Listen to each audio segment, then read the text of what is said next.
Hey, what's up everybody? Hope all is well. Welcome to the shipyard here. Welcome to another video. In this video, I'm going to show you how I go about making my anchor chains for the ships that I make. And like I've mentioned before, I'm not making exact replicas here. I just need something that's going to represent what an anchor chain might look like. And so start off first by showing you the ingredients.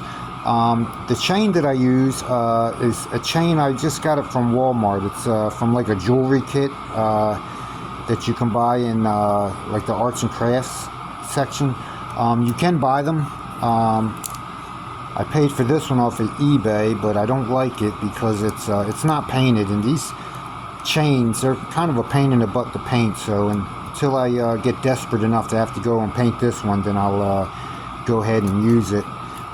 Here's the little chain I ordered for 350 scale ships. This does come painted, and it just helps a lot when they come painted. I remember when I was a kid, I worked at a sand plant. One of my jobs, I had to go around painting all these chains around all the fences and stuff that locked the place up. So I'm sitting there with a brush, fiddling around, and I could not... what I just wound up doing was just taking a whole chain, dumping it in the bucket of paint, and letting it hang and calling it a day. So chain's just a pain in the butt to paint. So if I can buy it already painted like this, that's what I'm going to do. So the next thing I'm going to use are 3/16 dowel rods. And first thing I want to need is I need to get a hole at the end of the dowel rod. So I'll drill a hole using this I believe it's 3/32 or an 1/8 inch. I'm not sure what size drill bit it is, and I believe I have one here. Yeah, I'll use this one here. So first thing I want to do is I'm just going to go ahead and drill a pilot hole, and it's not super important that this hole is exactly in the center. In fact, in this case, you'll see when I go to cut these parts out, if you get them a little off center, it actually kind of helps you out a little bit, but I'm not good enough to on purposely drill them. Usually what I try to do is I'll try to drill something on center and it ends up off center anyway. So what I want to do is I'm just going to go ahead and drill this one out. I don't need to drill the other side. I usually drill one side and then I'll flip it over and drill out the other side. So in this case, we're going to pretend that I went and drilled out everything. We're going to take this piece downstairs now that I have holes on each end of it, and we're going to cut this piece out so I can get the parts that I need. I need these little, what I'm doing is making this little wooden painted part for the chain to go into. So let's go ahead and let's go downstairs and let's cut this piece out. Okay, now that we're downstairs, what I've done is I set my table saw up, and this is a little tiny table saw. Here's my fingers compared to the table saw. And what I want to do is I'm going to go ahead and make a slice cut down the length of this, maybe about 1 inch down, not the whole thing. I need both sides about 1 inch cut. Let me move this out of the way a little bit so I get my wood in there. Okay, let's do that.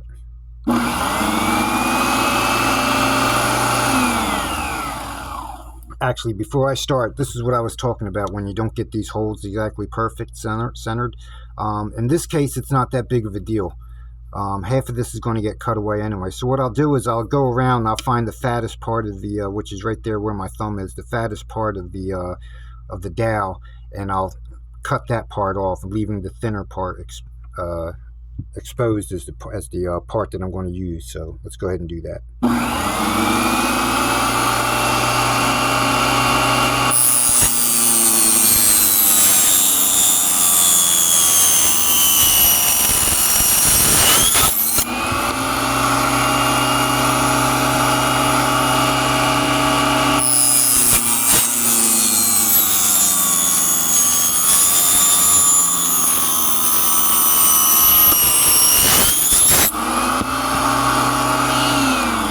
Okay, so I've cut down about 1 inch. Here's what the edge of the piece looks like, if you can see it there on the camera. Now I'm going to take it to my other saw and we're going to cut the piece out that we need. Okay, so now I'm at my little miter saw, and what I'm going to do is I'm going to go ahead and cut the part that I need for the work that I'm doing. So I have the saw set at about 30 degrees. I've already spaced it out to the size that I need. So what I want to do is this part here, when I put this in here, I just want to try to eyeball the best I can that this part is straight up and down, so that the cut comes out straight.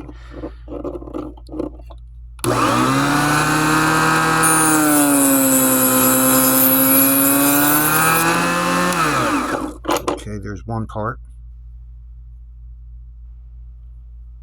Put that up here, and then I'll cut out the other side.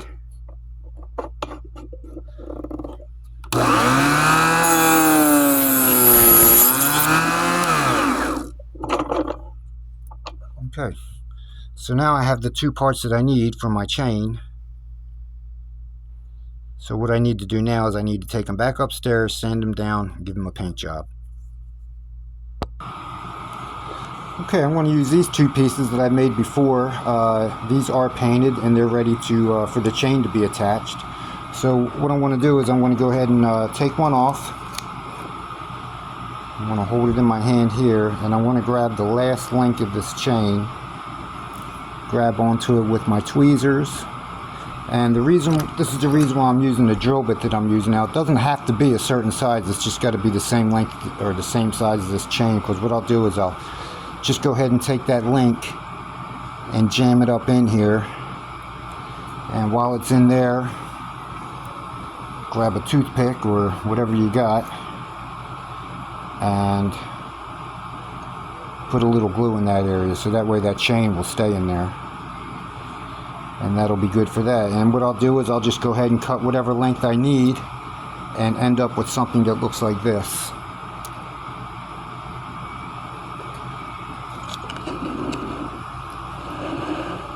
And in this case, on some ships, one end of this chain will actually lead onto the anchor, but the ends of the anchor on the ship that I'm building for this chain here, the anchors aren't exposed, so you don't see the chain goes right through the deck. So no need for making a whole entire anchor for this ship. So that is how I go about making my chains for the anchors. Anybody has any questions or what's going on here, just shoot me one in the comments and I'll try to get back to you as soon as I can. Alright folks, that's it. Hope you all have a good day. I'll be back shortly.